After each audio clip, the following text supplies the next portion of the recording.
Hello guys, আসসালামু আলাইকুম। চলুন আজকে দেখে নেওয়া যাক একটা পাঞ্জাবির উপরে কীভাবে কাঁথা সেলাই দিয়ে ভরাট করা হয়। তো প্রথমেই দেখে নেওয়া যাক, এখন দেখে নিচ্ছি যে কীভাবে এটা চারপাশে দাগ টানতে হবে। প্রথমে একটা পেন্সিল দিয়ে চারপাশে এটা দাগটা টেনে নেব।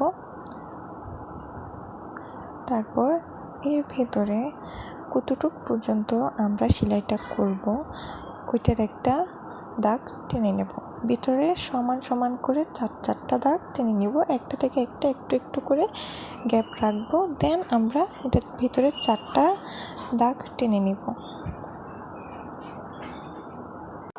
আমাদের 4টা দাগ টেনে নেওয়া হয়ে গেছে।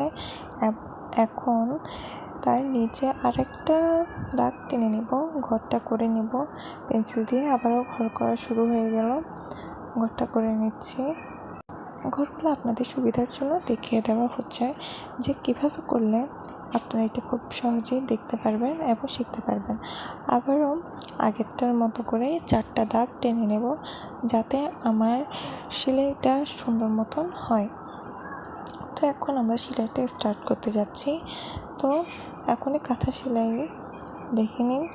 প্রথমে সুচ দিয়ে সুন্দর মতন সেলাইটা আস্তে আস্তে করে নেব।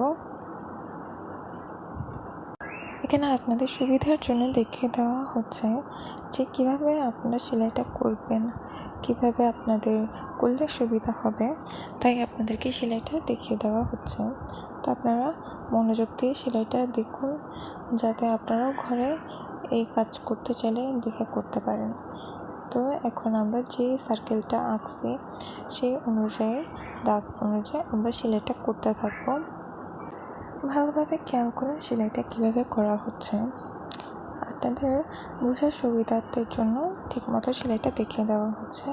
আস্তে আস্তে আপনারা এটা ঠিকই বুঝতে পারবেন। করতে আপনাদের যাতে কোনো অসুবিধা না হয় আরও কাছ থেকে সুন্দর মতন দেখিয়ে দেওয়া হচ্ছে।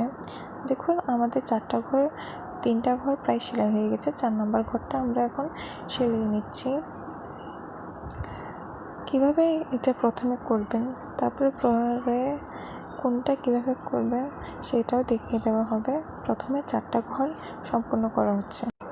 আমরা সেলাইটার প্রায় শেষ পর্যায়ে। আমাদের 4টা ঘর পুরোপুরি কাঁথা সেলাই দিয়ে শেষ করা হয়ে গেছে। এরপরে দ্বিতীয় স্টেপ,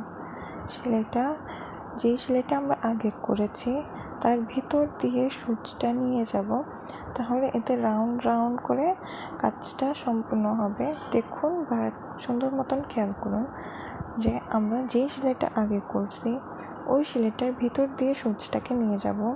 আস্তে ধীরে দেখুন, খেয়াল করুন।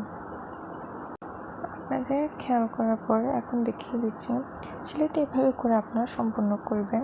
এভাবে করে পুরো 3টা ঘর আমি সম্পূর্ণ করলাম। আপনাদের আরও ঠিকমতো বোঝার সুবিধার্থে আমি 4 নম্বর ঘরটাও আপনাদের সাথে ঠিক মতন শেয়ার করছি।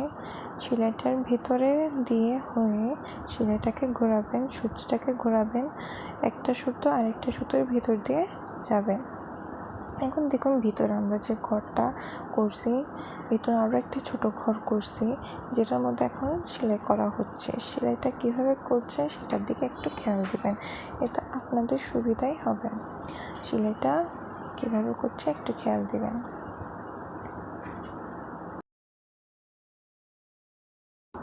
এখন ভিতরে যে ছোট করে 4 কোণা করে ঘর করা হয়েছে তা ভরাট করা হচ্ছে। একটু ভালো করে খেয়াল দিবেন কীভাবে সম্পূর্ণ করতেছে। আপনাদের যদি এটা ভালো লাগে তো লাইক করবেন। আর মনে করে বলে দিচ্ছি, কাজটা করার আগে যে কোনো সময় আপনারা চারপাশে ঘর করে নেবেন। এতে যদি ঘর করে নেন তাহলে আর সুচ সেলানোর সময় আর এলোমেলো হবে না বা ঘর ছোট বড় এমনটা হবে না যদি আপনার চারপাশে আগেই ঘর করে নিন। যাই হোক, কথা বলতে বলতে আমাদের পোড়া সেলাইটা সম্পূর্ণ হয়ে গেছে। দেখে নিন কীভাবে কাজটা করলাম। ঠিক কীভাবে পুরো ঘরটা করা হবে এবং কি চারপাশের ঘরগুলো করা হয়ে গেছে, ভরাট করা হয়ে গেছে। দেখুন আমার পরে পাঞ্জাবিটা দেখতে কেমন লাগছে।